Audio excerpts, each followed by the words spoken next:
Welcome to Mrs. G's Story Time. We are reading the book In the Arena by Isabel Kuhn with permission of OMF International, and we are on Chapter 6, Part 4.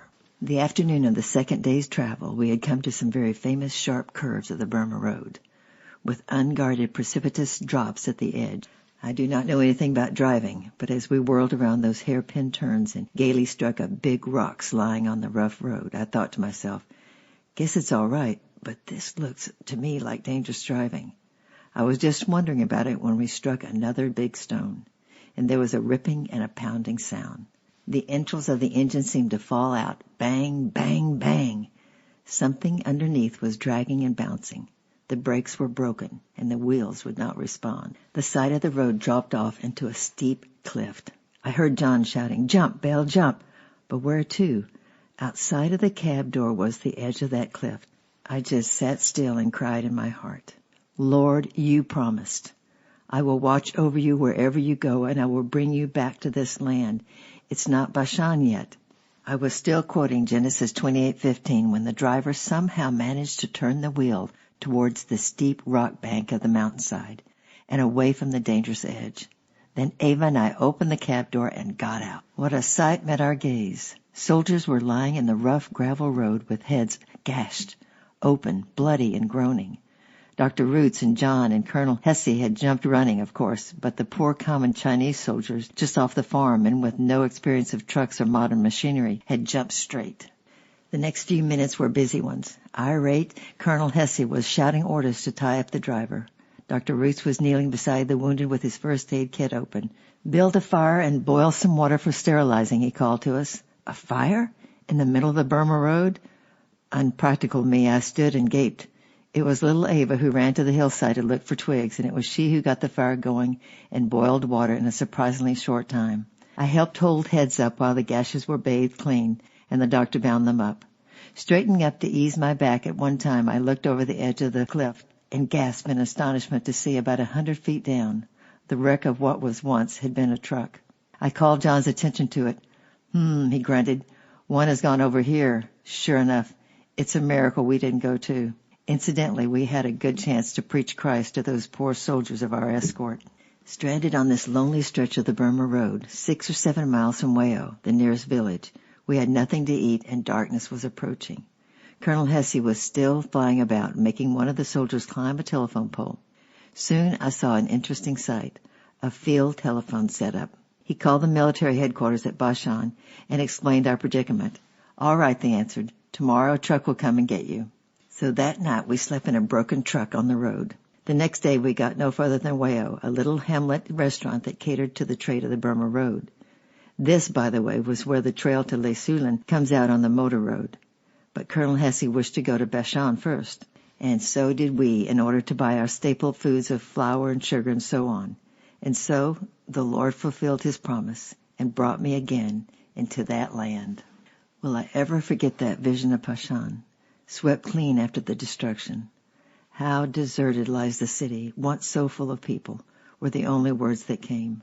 Now I understood why Jeremiah wept and how the lamentations flowed as he sat and beheld Jerusalem's desolations. The business section was laid flat as a plowed field. Silence reigned there, and grass was sprouting in the main street. But Dr. May's medical unit gave us a warm welcome, with opportunities to preach in the hospital and to the soldiers. Some of the Bashan Christians still in the city were hungry for fellowship.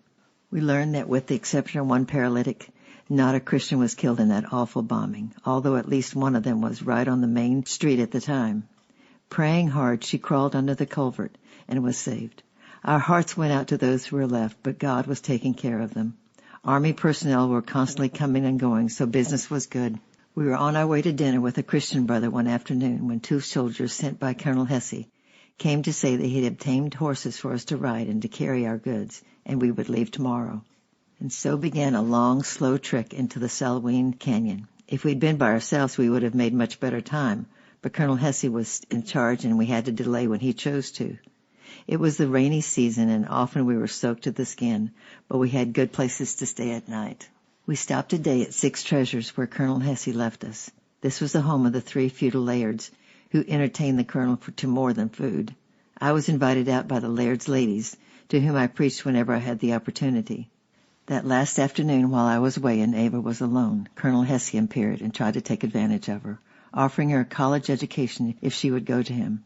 Poor child, she darted past him, ran out to the veranda where at least she could be heard if she screamed, and then faced him and told him what she thought of him. And Ava, aroused, did not mince words. You can imagine our feelings when we returned and she told us. What a beginning for John, who was Colonel Hesse's advisor. Needless to say, behind our backs, the colonel turned to be our enemy. But God wonderfully protected us, for he was never allowed to do us any harm. And now I was to be home tomorrow. By nature I disliked travel and change, and here I had been tossed from pillar to post for 6 weary months. I could hardly wait to get home to my quiet bedroom by the side of the deep ravine where the birds sang martins in the morning, and the great peaks glowed back the sunset hues with their steady unshakableness at day's end.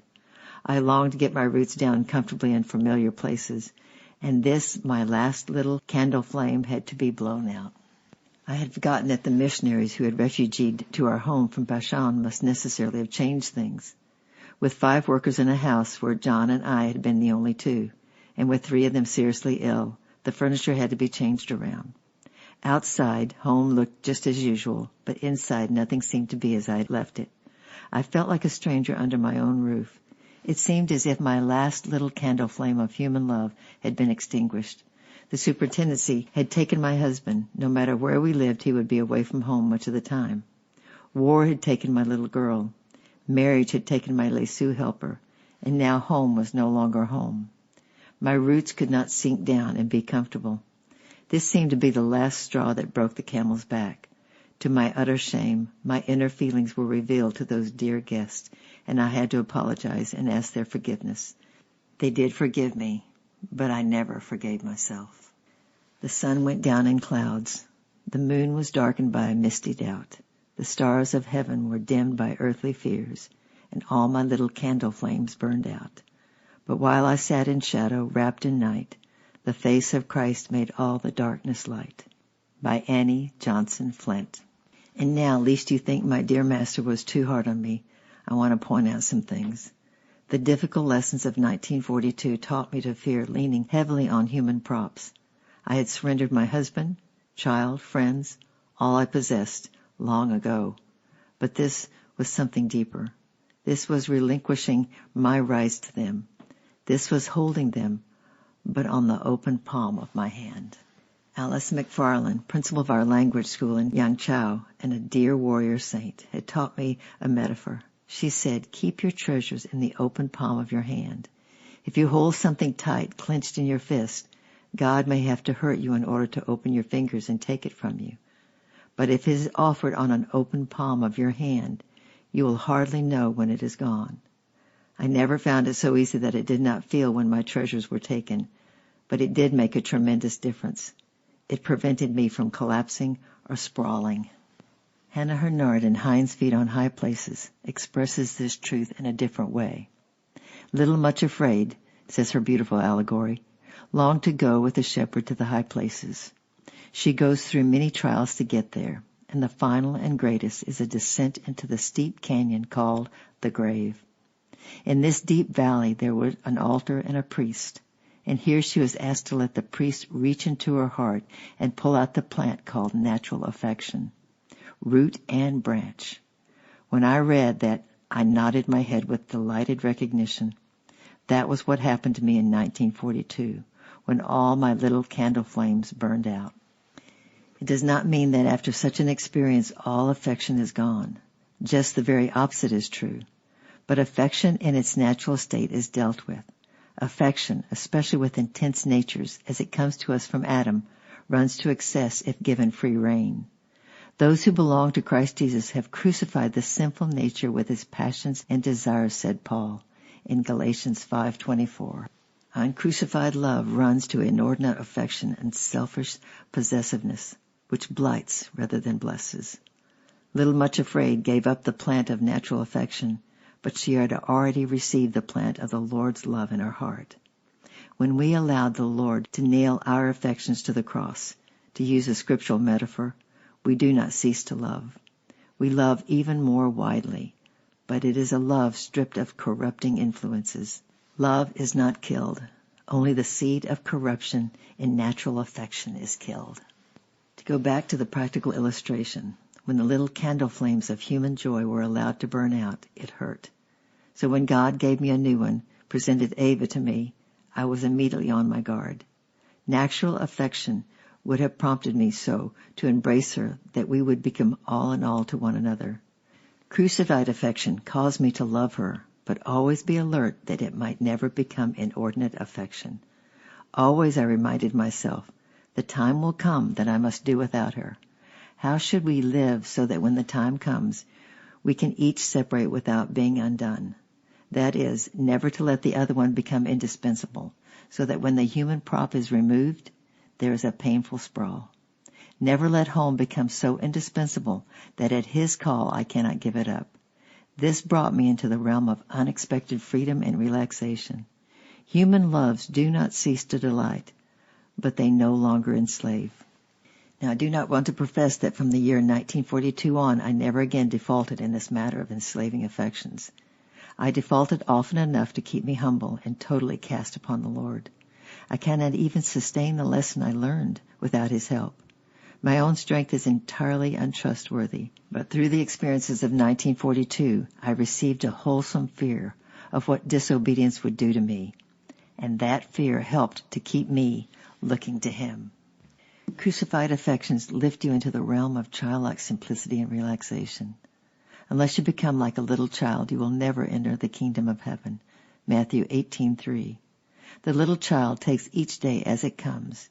He does not waste time imagining tomorrow's woes. He lives a day at a time. If today has tears, they are shed and spent, but they are not carried over in tomorrow. In the days that were ahead of me, I would again have partings and separations from loved ones that caused heart agony for many hours, but never again did they overwhelm me. In other words, all the suffering when my little candle flames went out, one after the other, were worth the tears they cost, for they purchased me a permanent freedom from sprawling spiritually, from being knocked down and overwhelmed. But while I sat in shadow, wrapped in night, the face of Christ made all the darkness light. As I look back on 1942, the disappointments and heartaches are a dark blur. That which stands out with the unfailing faithfulness of my Lord. When I was kicking against the pricks, He was never impatient, never withdrew His love. Every time I cried to Him to fulfill the promises of Genesis 28:15, He responded immediately. The power of His resurrection. That is what stands out most sharply. And the dearness of Himself, that I may know Him. And now see what He is lovingly planning to give me as soon as my job experience had borne fruit. He did not even wait for the fruition, and He gave me Ava as a foretaste. A wonderful reception back to Les Soulin from our dear spiritual children.